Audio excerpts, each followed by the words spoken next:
sampai duduk dan cukup engap memang. Jadi sekarang saya berdiri, teman-teman juga berdiri ya, ada yang stretching juga boleh, goyang-goyang dulu juga boleh. Oke, kita masuk. Kalau tadi kita sudah bicara tentang hak dari tersangka dan terdakwa, sekarang saya akan ajak Anda untuk melihat tentang proses selanjutnya. Peristiwa pidana itu terjadi pada saat ada bisa ada pelaporan, bisa juga ada pengaduan, gitu kan, yang terkait dengan dugaan peristiwa pidana. Seperti yang sudah saya bagikan kepada slide di Anda juga bisa lihat slide-nya. Di sini saya mencoba menerangkan adanya dugaan peristiwa pidana yang terjadi pada waktu atau saat yang mudah untuk diketahui. Jadi kalau Anda lihat, kita pelajari waktu dalam buku pidana atau hari, ada tempus juga ada lokusnya. Jadi kalau tempus misalnya durasi waktunya, ada peristiwa pidana yang terjadi di suatu tempat yang terjadi kurang lebih atau di sekitar tanggal misalnya tanggal 23 September 2020 sekitar pukul 7 pagi sampai 9 pagi, itu juga namanya sekitar, diketemukan adanya motor yang dibawa lari oleh seseorang dari lokasi Dr. Insinyur Soekarno nomor 201, itu kurang lebih sekitar. Jadi apakah betul, harus dibuktikan apakah itu milik dari mahasiswa atau milik dari pengunjung yang ada di bank, ataukah itu milik warga, itu harus dibuktikan dulu. Makanya ada dugaan atau ada laporan masalah itu betul atau tidaknya, itu akan ada proses yang akan perlu dilanjutkan lebih lanjut oleh para pihak penyidik. Jadi ada tempus delicti dan juga ada locus delicti. Jadi kalau kita bicara tentang locus delictinya adalah tempat di mana terjadinya suatu peristiwa itu. Teman-teman, terjadinya atau lokusnya atau tempatnya nanti akan berhubungan juga dengan posisi di mana sebuah peristiwa pidana itu akan diproses oleh sektoral kepolisian setempat. Ataupun demikian juga terkait dengan juridiksinya, misalnya kejadian itu ada di daerah Sidoarjo, di Sidoarjo, tetapi itu di perbatasan antara Surabaya dan Sidoarjo, masuk di Bandara Juanda. Nah, di Bandara Juanda sebetulnya itu ada di lingkup administrasi daerah mana? Surabaya kah atau Kabupaten Sidoarjo? Harus dijelaskan di situ. Kalau memang orang tahunya Bandara Juanda adalah milik kota Surabaya, tetapi lokasinya itu kan ada di Sidoarjo. Andai kata terjadi pencurian di dalam Bandara Juanda, maka yang memproses adalah kepolisian Sidoarjo, bukan Surabaya. Walaupun misalnya korbannya dan pelakunya adalah orang Surabaya, tetapi karena lokusnya ada di Sidoarjo, maka prosesnya akan dilakukan oleh kepolisian Sidoarjo. Lalu kalau dilihat lagi, ada korban. Korban ini adalah pihak tertentu yang merasa dirugikan atas adanya peristiwa pidana tadi. Jadi masih berupa dugaan sih kadang-kala. Jadi kalau misalnya ada rumah yang dibobol, rumah yang datangnya pencurian atau dirampok, atau pintunya terbuka, diketahuinya terbuka, dugaan. Kenapa? Kan kita belum tahu barang yang kehilangan itu apa, barang yang dicuri itu apa, barang yang berpindah tempat itu apa. Ada dugaan. Dan mungkin teman-teman pernah lihat ada polis lain gitu kan, polis lain yang kuning, itu gunanya adalah agar tidak ada barang yang dipindah atau jejak-jejak yang ada tidak perlu dirusak oleh orang-orang yang ingin tahu. Rasa ingin tahu kadang-kala kan untuk masyarakat Indonesia sangat besar, sehingga mereka tidak tahu bahwa pada saat mereka masuk kepada TKP, tempat kejadian perkara, mereka justru merusak barang bukti yang ada di sana. Ada jejak kaki mungkin yang tertinggal, atau ada fingerprint, sidik jari yang tertinggal. Karena rasa ingin tahu akhirnya membongkar dan memindah sehingga jejak aslinya bisa hilang atau rusak. Itu tentu saja sangat menyulitkan penyidik dalam melakukan proses pembuktian. Lalu untuk tindakan dalam proses penyelidikan, jadi kalau nanti yang akan dilakukan oleh pihak penyelidik, jadi penyelidik itu sebetulnya teman-teman juga bisa lihat di pasal 1. Jadi pasal 1 adalah semua definisi atau ketentuan.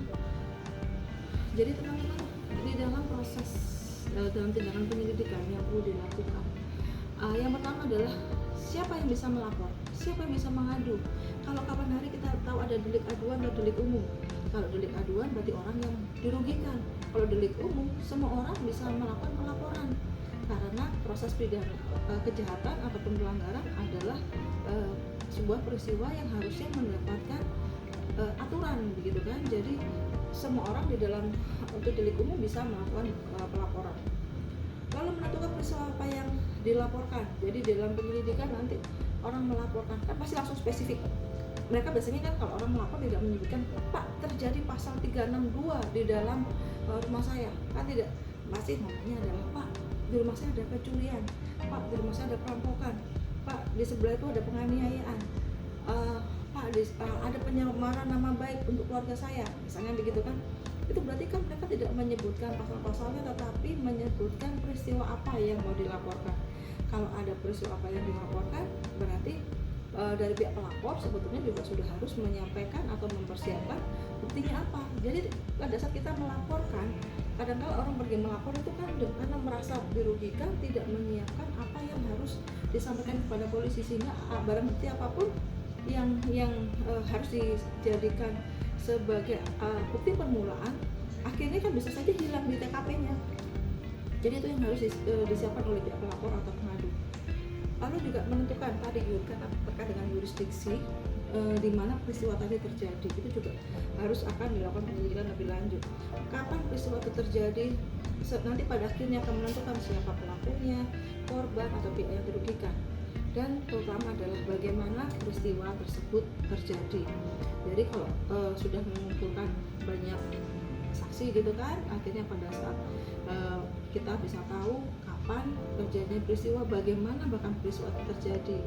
Mungkin dengan adanya para tersangka yang akhirnya mau menceritakan semua, ataupun para saksi yang melihat langsung kejadian itu bisa menceritakan secara detail apa yang terjadi. Teman-teman, untuk penyelidikan, definisi penyelidikan ada di pasal 1 tadi saya sudah sampaikan. Sebetulnya untuk tujuan penyelidikan yang pertama adalah untuk mencari dan menemukan satu peristiwa yang diduga sebagai tindak pidana. Jadi setelah lapor pihak penyelidik itu mencari dan menemukan. Jadi dari apa sih tadi bukti permulaannya kurang lebihnya, apa yang dilaporkan oleh orang-orang tadi kepada pihak penyelidik. Nanti akan dicari kira-kira peristiwa ini apa yang terjadi sebetulnya. Oh, ini ada barang yang diambil, bisa saja di 362. Coba kita lihat, kita tanya lagi. Kalau itu barang itu diambil, kalau barang itu dalam kekuasaannya bagaimana? Teman-teman coba ingat, kalau barang itu diambil tanpa orang lain mengetahui, pemiliknya mengetahui, itu masuk kepada delik pidana apa? Tetapi kalau barang itu diambil tetapi itu ada di dalam proses penguasaan dari orang itu tadi, walaupun dia bukan pemiliknya, itu masuk kepada delik pidana yang mana, tindak pidana yang mana.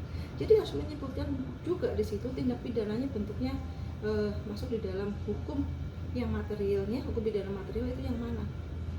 Jadi setelah poin pertama, tujuan penyelidikan adalah untuk mencari dan menemukan satu peristiwa yang diduga sebagai tindak pidana. Lalu yang kedua, menemukan dapat atau tidaknya dilakukan penyidikan.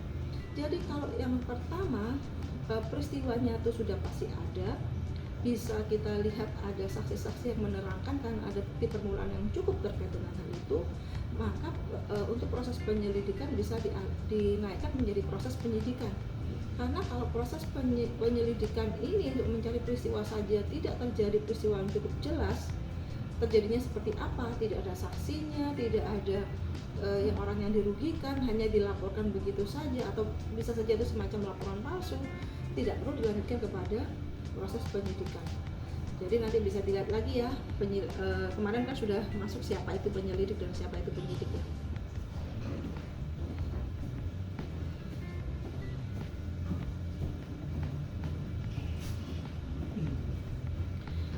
Saya lanjutkan untuk yang setelah penyelidikan, ada proses selanjutnya yaitu proses penyidikan. Nah teman-teman lihat di dalam pasal 1 angka 2 KUH Kitab Undang-Undang Hukum Acara Pidana, bahwa definisi dari tujuan penyidikan bisa Anda lihat di situ, untuk mencari serta mengumpulkan bukti. Kalau yang tadi kan mencari peristiwa hukumnya, kira-kira benar nggak ada, apakah laporan ini hanya laporan yang sifatnya palsu dari masyarakat, hanya untuk melaporkan saja dugaan-dugaan terjadinya peristiwa pidana. Sebagai yang pernah saya ceritakan, misalnya rumah itu terbuka, biasanya itu tertutup, orang takut masuk, akhirnya dia melaporkan ke polisi. Apakah itu salah? Tidak, itu berjaga-jaga dan itu tidak salah. Jadi proses itu harus memang ditindaklanjuti oleh pihak kepolisian, apakah ini ada peristiwa hukumnya atau tidak. Kalau tidak, berarti tidak perlu dilanjutkan dong. Tetapi kalau ada, akan dilanjutkan dengan proses selanjutnya. Jadi yang pertama untuk mencari serta mengumpulkan bukti. Lalu yang kedua, membuat terang tentang tindak pidana yang terjadi. Lalu yang ketiga, baru menemukan tersangkanya. Menjadikan terang artinya selain menemukan bukti permulaan, tetapi juga menemukan bukti yang lain agar bisa menemukan tersangka. Sekarang kalau ada bukti-buktinya terus nggak ada tersangkanya, siapa yang akan diduga sementara saksi sudah diminta semua? Ini kan juga akan menjadi proses yang tidak mudah bagi pihak penyidik. Jadi seorang penyidik yang mengetahui atau menerima laporan yang patut diduga terjadinya peristiwa yang bisa merupakan tindak pidana, wajib segera melakukan tindakan penyidikan yang diperlukan. Jadi ini harus. Jadi apa yang dilakukan oleh pihak penyidik, bahwa begitu ada laporan harus segera melakukan proses selanjutnya untuk menindaklanjuti, itu harus, karena sudah dimasukkan di dalam undang-undang yaitu KUHP. Baik, selanjutnya dalam pasal 109 KUHP. Nanti teman-teman baca sendiri ya. Saya coba di sini saya membaca apa yang sudah saya tulis saja dulu di sini, di dalam PPTN juga sudah ada. Di ayat 1, di poin 1, penyidik yang telah mulai melakukan penyidikan memberitahukan kepada penuntut umum. Jadi jaksa penuntut umum tidak hanya sekedar menunggu saja untuk selesainya pemberkasan, tetapi pada saat ada peristiwa pidana dan mulai melakukan penyidikan, maka bisa dilakukan pelaporan atau pemberitahuan kepada penuntut umum bahwa terjadi peristiwa ini. Jadi dari pihak kejaksaan juga segera menuntut jaksa penuntut umum yang akan memproses lebih lanjut. Jadi bisa memberikan arahan terkait dengan proses yang akan dilakukan oleh pihak penyidik. Nah, jadi pernah menanyakan tentang SP3 ya, alasan penghentian penyidikan. Alasan penghentian penyidikan salah satunya jika tidak terdapat cukup bukti dan alat bukti yang diatur dalam pasal 184. Kalau di dalam proses penyidikan seperti yang biasa saya sampaikan ke Anda, ada tindakan penggeledahan, penyitaan, penangkapan, penahanan, kurang satu saya lupa, nanti kita lihat ya, lupa saya. Jadi di sini di dalam pasal 39 khusus untuk yang dapat dikenakan penyitaan. Apakah yang dapat dikenakan penyitaan? Jadi di dalam pasal seperti yang tadi saya sebutkan, untuk yang penyidikan, kalau misalnya tidak terdapat cukup bukti di dalam pasal 194, bukan barang bukti. Beda antara alat bukti dengan barang bukti. Nanti kita lihat, kalau alat bukti itu di pasal 184, sementara barang bukti yang bisa dilakukan penyitaan ada di pasal 39. Baik, yang dapat dikenakan penyitaan, saya bacakan saja ya. Benda atau tagihan tersangka atau terdakwa yang seluruh atau sebagian diduga diperoleh dari tindakan pidana atau sebagai hasil dari tindak pidana. Saya sudah pernah sampaikan di tatap muka kemarin ya, sebelumnya, bahwa hasil tindak pidana, alat untuk melakukan tindak pidana atau yang dipakai untuk melakukan tindak pidana itu dapat dilakukan penyitaan. Jadi benda, tagihan, lalu benda yang juga dipakai itu menghalang-halangi proses penyidikan itu juga bisa disita. Misalnya pada saat mau digeledah lalu dihalang-halangi dengan mobil supaya polisi tidak bisa masuk, maka mobil itu bisa dapat disita karena menghalang-halangi proses penyidikan yang dilakukan oleh pihak penyidik. Lalu benda yang mempunyai hubungan langsung dengan tindak pidana, entah itu hasilnya, entah itu dipergunakan, entah itu pada saat tindak pidana dilakukan diambil begitu saja oleh pihak pelaku tanpa dipikirkan sebenarnya itu gunanya untuk apa, tapi tetap saja diambil, maka itu juga bisa disita. Lalu di ayat 2-nya, benda yang berada dalam sitaan karena perkara perdata atau karena pailit dapat juga disita untuk kepentingan penyidikan, penuntutan, dan untuk mengadili perkara pidana sepanjang memenuhi ketentuan ayat 1. Nah, kadang-kadang kan sering terjadi itu sedang diproses perdata, misalnya kasus penggelapan, gitu kan. Banyak buku, banyak nota yang seharusnya dipakai untuk pembuktian di sidang perdata belum sempat dibawa di dalam proses pembuktian, perkara pidananya jalan dulu tuh. Nah, bagaimana supaya bisa nantinya itu bisa dipakai? Tetap bisa nanti akan dipinjam dulu untuk bisa dipakai sebagai bukti di persidangan perdata. Tetapi kalau andai kata itu belum dilakukan di sidang perdata, maka sidang di dalam pidana bisa dulu disita agar tidak terjadi penghilangan barang bukti, tidak terjadi perubahan barang bukti. Jadi misalnya di dalam nota-nota atau dalam buku-buku keuangan itu ada coretnya, harusnya ada coret namanya, dihapus gitu kan. Atau misalnya ada nota-nota yang ada jadinya dihilangkan. Oke, selanjutnya di dalam, saya kembalikan dulu.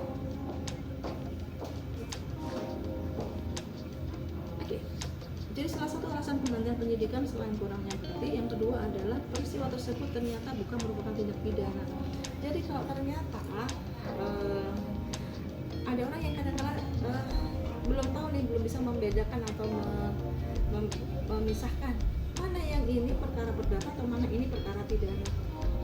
Misalnya tadi ada penggelapan tuh kan, ada seorang yang bekerja sebagai seorang bendahara sebuah perusahaan, lalu dia melakukan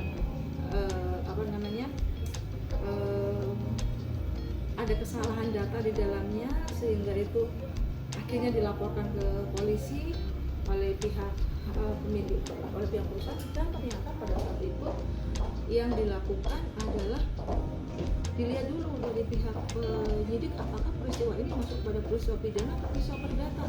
Kalau ternyata sudah ada perjanjian sebelumnya yang terkait dengan hal pekerjaan, kalau ternyata terjadi kesalahan di dalam proses pekerjaan, maka diselesaikan secara musyawarah atau mufakat, maka itu tidak bisa dilarikan atau diuruskan untuk pergi ke peradilan pidana. Jadi kalau misalnya si bendahara tadi melakukan kesalahan, harusnya kan diingatkan tuh, ini kamu berarti melakukan sebuah kesalahan, berarti kamu harus mengganti sebagai ganti kerugian. Nah itu bisa.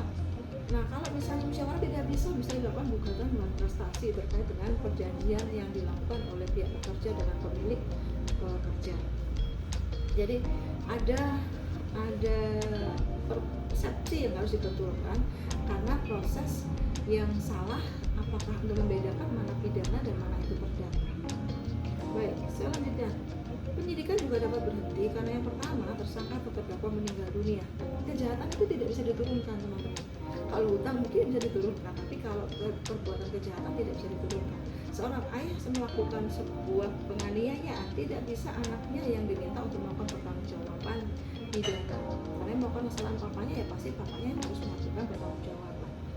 Yang kedua, penyidikan dapat dihentikan demi hukum karena ada tenggang waktu telah daluarsa. Jadi tenggang waktu telah daluarsa seperti yang di dalam KUHP, misalnya kejahatan terhadap percetakan. Kalau sudah waktu yang ditempuh udah sekian lamanya, tidak segera ada penuntutan, pada sudah ada beredar bahan cetak itu, maka orang yang terkait dengan pencetakan tidak dapat dituntut pidana. Kenapa? Karena masa tenggang daluarsa sebuah perbuatan pidananya sudah terlampaui. Lalu penyidikan dihentikan demi hukum juga karena ada nebis in idem. Misalnya sebuah peristiwa pidana itu dilakukan oleh di dalam hukum adat. Di dalam hukum adat sudah oleh pemangku adat itu sudah diputuskan bahwa dia melakukan kejahatan, benar, dia mengakui kesalahannya dan dia sudah memberikan ganti rugi sebagai denda atau sebagai hukuman atas kejahatan yang dilakukan. Nah, karena hukum Indonesia itu mengakui adanya hukum adat dan proses sanksi pidana adat, maka putusan hukum adat itu dianggap putusan yang inkrah, yang berlaku secara tetap. Nah, kalau sudah ada proses putusan secara tetap ini, lalu pihak korban melaporkan kembali ke polisi, maka prosesnya ini disebut nebis in idem, bahwa tidak ada yang bisa dilakukan proses selanjutnya atau kelanjutannya karena sudah pernah diputus prosesnya sebelumnya. Jadi tidak ada pengulangan lagi. Hal ini menyangkut tentang asas kepastian dan asas keadilan juga serta asas kemanfaatan. Sudah ada aturannya, sudah dijalankan, kenapa harus diproses lagi? Sementara untuk asas oportunitas itu adalah haknya jaksa untuk melihat apakah sebuah peristiwa itu bisa dihentikan atau bisa dilanjutkan terkait dengan kepentingan umum yang menyangkut di dalamnya. Oke, itu tadi adalah alasan-alasan proses penyidikan dapat dihentikan oleh pihak penyidik. Jadi pemberitahuan penghentian penuntutan oleh penyidik hanya wajib diberikan kepada penuntut umum dan tersangka atau keluarganya, tidak diberikan kepada pelapor atau saksi korban. Kenapa? Karena yang membutuhkan informasi ini kan adalah dari pihak penuntut umum supaya tidak menunggu nanti limpah perkara, lalu juga tidak pihak tersangka atau terdakwa yang tersangka atau keluarga yang juga sedang menunggu kelangsungan proses ini mau berlanjutnya sampai sejauh mana. Misalnya kalau dia ini kepala keluarga kan juga ditunggu oleh keluarganya untuk kelanjutan mencari nafkah bagi keluarganya. Oke, saya stop dulu sampai di sini. Nanti saya akan lanjutkan kembali.